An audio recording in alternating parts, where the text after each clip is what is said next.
Halo, berjumpa kembali.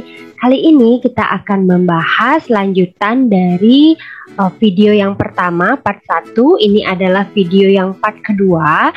Jadi kali ini kita sama membahas mengenai bab 4, suhu dan kalor. Di sini saya akan menjelaskan contoh-contoh soal mengenai skala termometer dan juga pemuaian benda. Ya, dimana tujuan pembelajaran kita pada bab 4 yaitu menjelaskan konsep suhu dan ukur dan skala termometer. Ini sudah kita bahas pada video part 1. Kemudian di video part 2 ini kita akan belajar menghitung dan mengkonversi suhu pada skala termometer Celcius, Reaumur, Fahrenheit, dan Kelvin.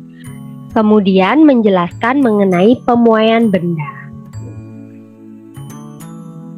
Nah, pada video part 1 kemarin kita sudah belajar mengenai seluk-beluk skala pada termometer. Jadi pada termometer itu ada 4 skala ya. Ada Celcius, Fahrenheit, Reaumur, dan Kelvin. Bagi yang belum menonton video part 1-nya, saya sarankan untuk menonton terlebih dahulu sebelum lanjut ke video part 2 ini.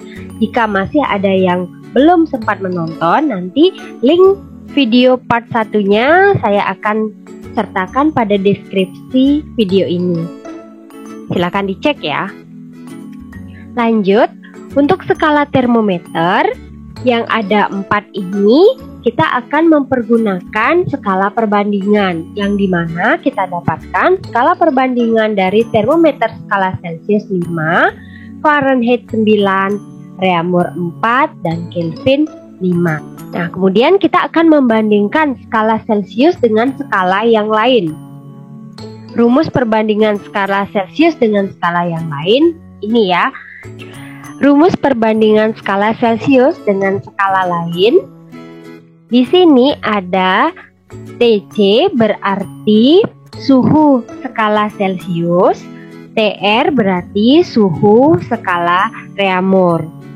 Jadi, jika kita ingin mengetahui berapa derajat Celcius dengan suhu yang diketahui Reaumur, kita menggunakan perbandingan, yaitu skala yang ditanya, yaitu Celciusnya adalah 5, ini dibagi dengan skala termometer yang diketahui Reaumurnya, yaitu 4. Jadi 5/4 dikali suhu dari Reaumurnya. Atau jika sebaliknya, kita akan mencari suhu pada skala Reaumur. Jika diketahui suhu skala Celciusnya, kita gunakan perbandingan suhu yang ditanya, yaitu skala yang Reaumurnya yaitu 4 dibagi dengan skala Celcius yaitu 5. 4/5 dikali suhu pada termometer Celcius.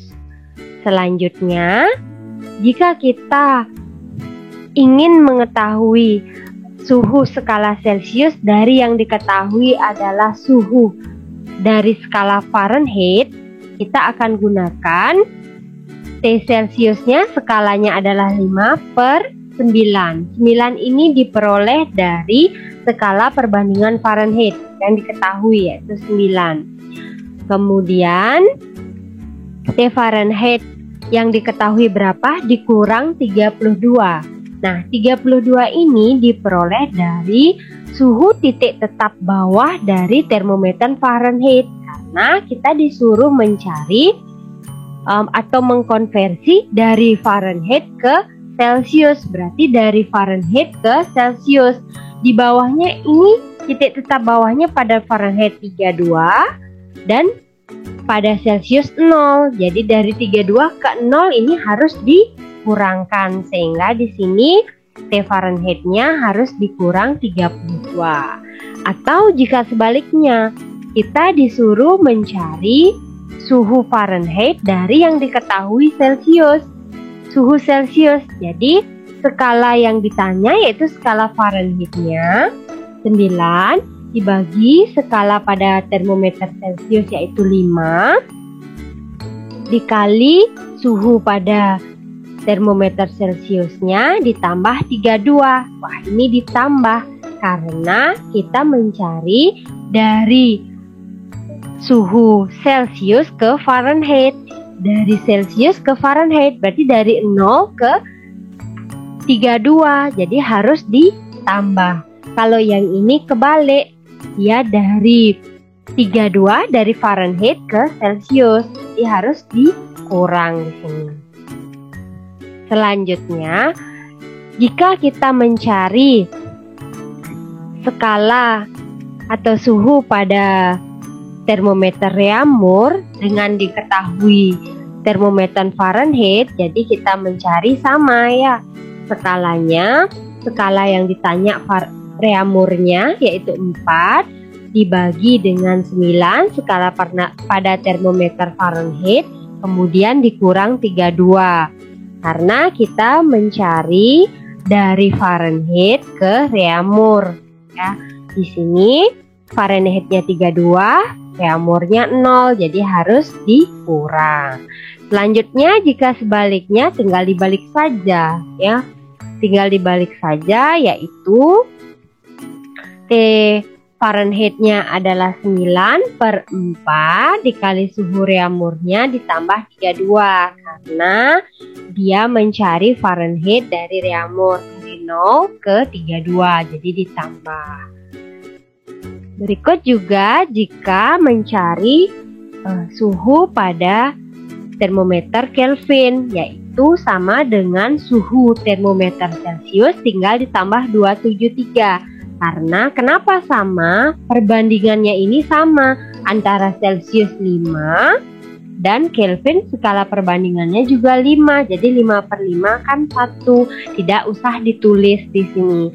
Jadi langsung digunakan suhu pada termometer Celcius ditambah 273. Nah, 273 ini diperoleh dari titik tetap bawahnya Celcius 0, sedangkan Kelvin 273. Kita harus samakan dari 0 ke 273 harus ditambahkan. Jadi T derajat Kelvin sama dengan suhu pada Celcius ditambah 273. Atau sebaliknya, jika mencari skala Celcius dari diketahui skala Kelvin, kita harus mengurangkannya. Skala Kelvinnya dikurang 273, karena dari 273 Kelvin ke Celcius yaitu 0. Ya, T Kelvin dikurang 273 untuk memperoleh suhu pada termometer Celcius. Selanjutnya, contoh soal. Eko mengukur suhu air dengan termometer skala Fahrenheit dan menunjukkan angka 50 Fahrenheit. Berapakah suhu tersebut jika dinyatakan dalam skala Celcius, skala Reaumur, skala Kelvin? Nah, coba kita hitung. Nah, jawab. Untuk menjawab ini tentu saja kita menggunakan skala perbandingan yang tadi ya. Yang pertama, soal A, kita mencari skala Celcius dari yang diketahui itu adalah Fahrenheit dengan angka 50 derajat Fahrenheit. Jadi kita buat T Celciusnya sama dengan yang ditanyakan skala Celciusnya. Jadi kita gunakan skala Celcius yaitu 5. 5 dibagi dengan skala yang diketahui kan Fahrenheit. Berarti yang digunakan adalah 9. 5/9 dikali suhu dari Fahrenheitnya adalah 50 dikurang 32. Kenapa 32? Karena dari Fahrenheit ke Celcius dari 32 ke 0, jadi harus dikurang rumusnya. Kita masukkan angkanya 5/9. T suhu Fahrenheitnya diganti 50 karena di soal 50 dikurang 32. Kemudian kita kurangkan menjadi 50 kurang 32 adalah 18. Kita bisa sederhanakan, coret-coret. 18 bagi 9 adalah 2.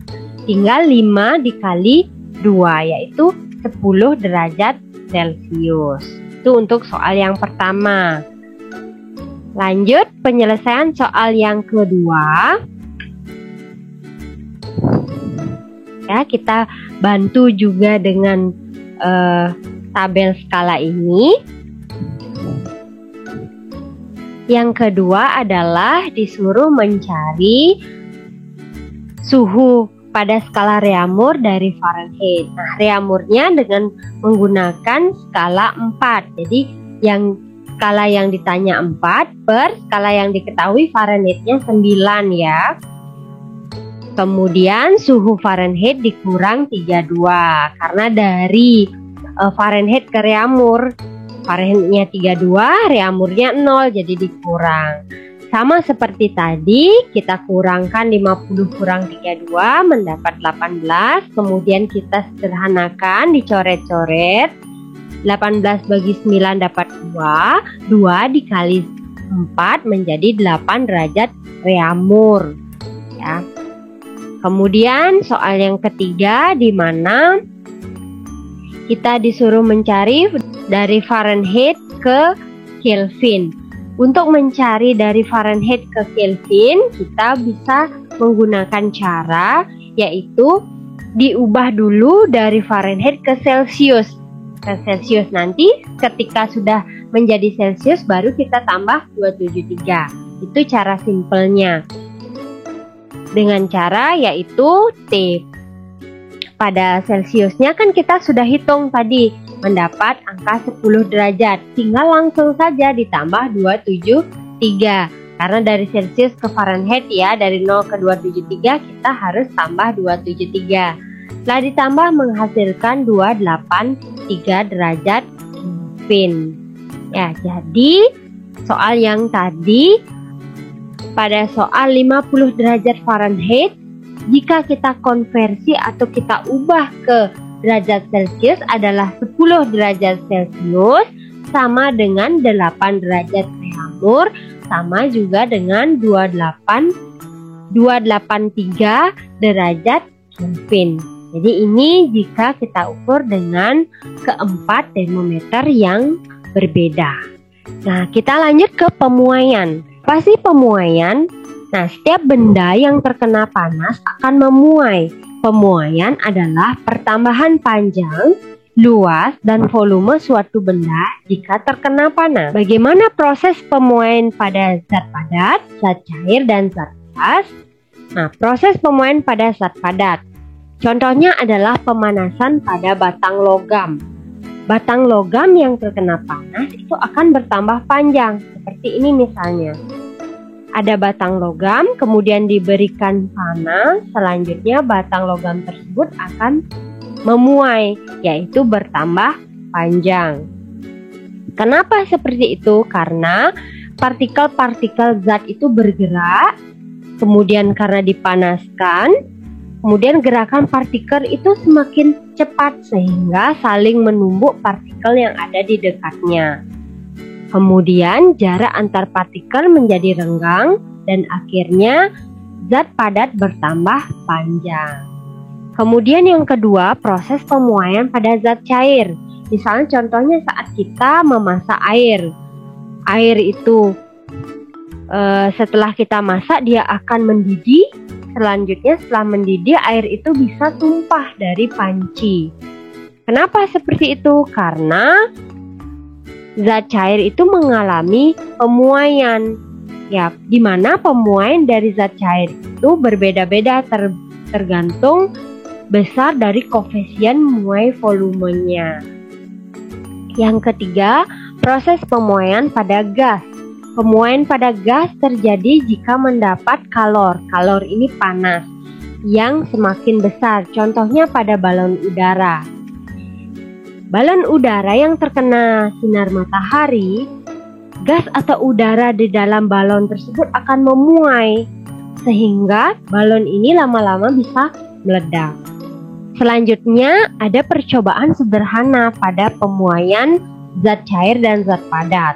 Contoh pemuaian pada zat cair itu di gambar yang ada di sebelah kanan, gelas ukur diisi dengan zat cair, kemudian dipanaskan. Gelas kimia ini ya, diberikan pemanasan dari bawah, kita berikan zat cair di dalamnya, kita tandai. Kemudian setelah dia terkena panas lama, dia akan mengalami pemuaian zat cair ini dan tinggi permukaan zat cair ini akan naik. Nah, itu menunjukkan adanya pemuaian. Yang kedua, percobaan pemuaian pada zat padat menggunakan alat percobaan yang namanya Muskenbroek. Yang ini alatnya, di mana pada alat ini terdapat batang logam, aluminium, tembaga, besi. Pada alat ini di bawahnya diisi dengan pembakar spiritus, sama seperti ini ya. Diberi pemanasan dari bawah. Selanjutnya, logam-logam yang ada pada alat ini akan bertambah panjang. Pengaruh perbedaan koefisien muai zat, di mana pemuaian itu ada 3, yaitu muai panjang, muai luas, dan muai volume. Muai panjang itu adalah pertambahan panjang jika benda mengalami pemanasan. Begitu juga dengan muai luas. Jadi dia penambahan luas, jika muai volume adalah pertambahan volume. Semua jika benda tersebut dipanaskan. Di mana mempunyai rumusnya berbeda-beda. Jadi pertambahan panjang kita lambangkan dengan LT sama dengan L0, yaitu panjang mula-mula dikali 1 ditambah alfa. Alfa ini adalah koefisien muai panjang dikali dengan perubahan suhu yang dialami oleh benda tersebut. Misalnya suhu awalnya adalah 20 derajat Celcius, kemudian ketika mengalami pemanasan, ya suhunya menjadi 50 derajat Celcius. Berarti di sini T2 adalah 50 derajat Celcius dikurang T1-nya 20 derajat Celcius. Itu. Kemudian untuk muai luas juga sama, namun kita lambangkan dengan yang berbeda. Di sini adalah penambahan luas, di mana luas awal dikali 1 ditambah beta. Beta ini adalah koefisien muai luas. Sama juga dikali perubahan suhu. Jadi suhu akhir dikurang suhu awal. Selanjutnya pemuaian volume. Untuk pemuaian volume kita gunakan VT sama dengan volume awal dikali 1 ditambah gamma dikali dengan perubahan suhu. Suhu akhir kurang suhu awal. Di mana setiap benda, baik itu muai panjang, luas maupun volume, mempunyai koefisien muai yang berbeda-beda tergantung dari zatnya. Semakin besar koefisien muainya, akan semakin cepat pula benda tersebut mengalami pemuaian atau pertambahan panjang, luas maupun volume. Prinsip pemuaian dalam teknologi. Yang pertama, kabel listrik dan telepon kadang terlihat melengkung, kadang juga terlihat lurus. Biasanya kabel ini terlihat melengkung pada siang hari yang terik, sehingga dia mengalami pemanasan yang sangat besar, sehingga suhunya meningkat sangat tajam, dan dia mengalami pemuaian dengan cara memanjang, ya bertambah panjang sehingga dia terlihat melengkung. Namun pada sore hari ataupun pagi hari, dia sudah mengalami penurunan suhu sehingga terjadi penyusutan, sehingga kabel tersebut terlihat lurus. Yang kedua, pemasangan jendela diberi celah pada kusennya. Hal ini bertujuan untuk jika kaca ini memuai, pada kusennya itu tidak pecah. Yang ketiga, sambungan rel kereta api diberi celah. Ini membuat rel itu pada siang hari tidak lengkung ya, atau tidak bengkok. Yang keempat, dua lintasan jalan beton pada jembatan disambung dengan batang-batang baja dan diberi celah di antaranya. Ini kasusnya sama dengan kaca jendela, jadi biar dia tidak lengkung. Yang kelima, sebuah gelung atau loop didesain di dalam pita besi. Gelung dibuat fleksibel sehingga memungkinkan pipa untuk memuai dan menyusut tanpa membengkokkan pipa. Selanjutnya, diameter ban besi dibuat sedikit lebih kecil dibandingkan diameter roda besi. Selanjutnya, mengeling plat logam. Bimetal adalah dua keping logam yang berbeda angka muainya yang dikeling menjadi satu. Jika bimetal dipanaskan, bimetal akan membengkok ke arah logam yang koefisien muainya lebih kecil. Kenapa demikian? Karena logam yang memiliki koefisien muai yang lebih besar akan lebih cepat mengalami pemuaian, sehingga dia akan lebih panjang, sehingga cenderung membelok ke arah logam yang koefisien muainya lebih kecil. Baik, itu tadi pembahasan video part 2 kita mengenai contoh-contoh soal skala termometer dan juga pemuaian pada benda. Semoga bermanfaat. Jangan lupa di like videonya, di komen, dan di subscribe agar saya lebih semangat dalam membuat video. Terima kasih.